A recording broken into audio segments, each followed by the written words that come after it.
All right, let's start with the big story that we are tracking on Wion at this hour, where Prime Minister Narendra Modi has departed from Sri Lanka, from the Maldives.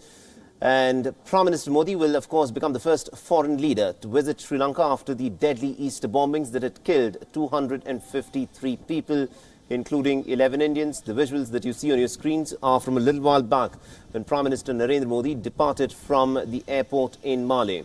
He's expected to reach Sri Lanka roughly at about 11:30 in the morning, that is in about 30 minutes from now. The Sri Lankan Prime Minister Ranil Wickremesinghe is expected to personally receive the Indian Prime Minister Narendra Modi when he arrives in Colombo. Post which, Narendra Modi will be welcomed at the President's Secretariat in a ceremony, and the Indian Prime Minister is expected to hold a meeting with the Sri Lankan President Maithripala Sirisena. And the External Affairs Ministry has said that Prime Minister Modi is visiting the country with a very clear message of solidarity and also signalling confidence in the Sri Lankan government in overcoming the 21st of April tragedy. Meanwhile, the Lankan Housing, Construction and Cultural Affairs Minister Sajith Premadasa will be the minister in attendance for the visit. And what also is crucial at this point that needs to be highlighted, that Premadasa is quite likely to become the island nation's next president by the end of the year. Now, the incumbent president, Maithripala Sirisena, who will not be contesting the next presidential polls at this point of time, is reported to have stated that he will back Prime Minister Wickremesinghe's United National Party only if its presidential candidate happens to be Sajith Premadasa, the man that you see on your screens. All right, now to add more perspective in terms of this diplomatic outreach by India to Sri Lanka, we are joined by Mr. Niruthan, who is a global security analyst, who is joining us from Colombo. Mr. Niruthan, let me begin by asking you, this Prime Minister Modi is in fact the first world leader to visit Sri Lanka post the deadly serial bombings that took place on Easter earlier this year. Now, how is this visit by the Indian Prime Minister being perceived in Sri Lanka? Well, by the public, it's being perceived as an act of solidarity, as you said, and I think it's gone down quite positively. I think it's quite important that more heads of state follow Prime Minister Modi's example.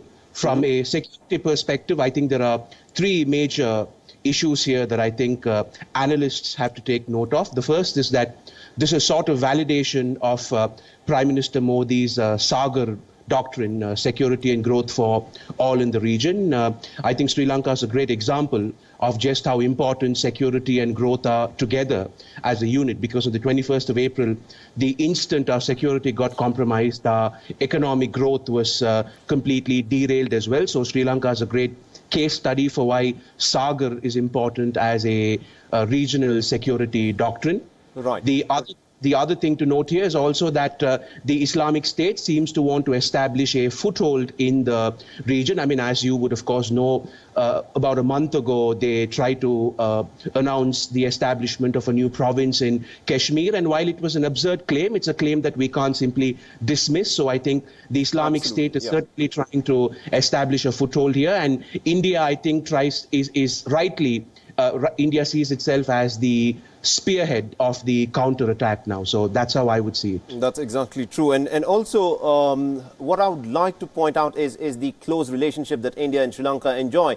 Now, not only in terms of defense, in security, in countering terror, but also in financial terms. And this is a crucial visit, although this is a visit that is being more viewed as a gesture of solidarity. How do you see the India-Sri Lanka equation going forward? Well, I agree that this visit is more about a symbolic gesture, but sometimes symbolic gestures are extremely important. So as I was just saying, as far as security is concerned, the two countries have found a great deal of synergy in terms of our national security threats and interests. And therefore, I think there's a lot more scope for us to move together in the future than we've had for a couple of years in the past. I think we've also got to remember that Prime Minister Modi is now, when he visits not just Sri Lanka, but all countries in this region, he's almost gained a new stature, because the last time he was here and around the region, he had just been elected Prime Minister, and there were concerns of whether this was going to be a long-term change in the Indian political scene. I think even from Colombo, from the way that we see it, for an incumbent Indian president to win a mandate like he has won, I think that shows all of us in the region that this is someone with the long-term trust and faith of his people, and I think it gives us all a great deal of motivation to engage with his policy. So I think things do look good from a security perspective for Indo-Sri Lanka relations. Absolutely, indeed. And also considering the fact that, before the 21st of April serial bombings that took place on the Easter Sunday, India had, of course, shared its inputs, intelligence inputs, that there were likely attacks that had been planned. And despite of that, there were lapses where this security tip-off was not acted upon. Do you think there will be enough changes within the Sri Lankan security establishment in acting upon these kind of tip-offs that they could be getting from a nation, let's say, like from India? So there have already been changes. There have already been a lot of systemic changes that have been implemented to make sure that something like this never happens again.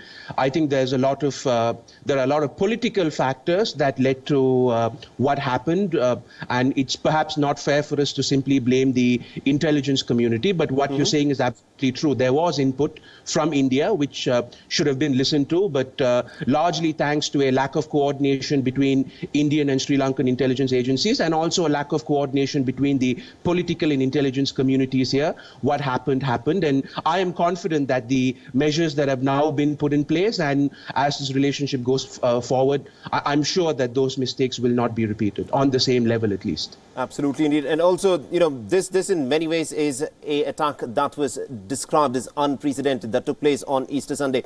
Now, the question that I would like to ask you is, going forward, one of the reasons that was ascribed to was also about the internal political bickering, where the Prime Minister and the President perhaps were not on the same page in terms of how this had to be dealt with.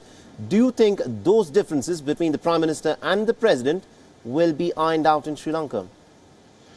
Well, that unfortunately is not my area of expertise, and I wouldn't want to make a prophecy in that regard. But as you said, there is a great deal of political instability here. There will be elections here soon, and we still have no real confirmation over who the candidates will be, who's likely to contest where, what the likely result of these elections will be. So if the people feel that we need a more stable government, we might see things going a different direction. If the people feel that we must stick to the current course, then that will be reflected in the results as well. Absolutely, indeed, Mr. Niruthan. Do continue to stay on with us. We'll, of course, have a lot to speak about as Prime Minister Narendra Modi is expected to reach Colombo in another 20-odd minutes.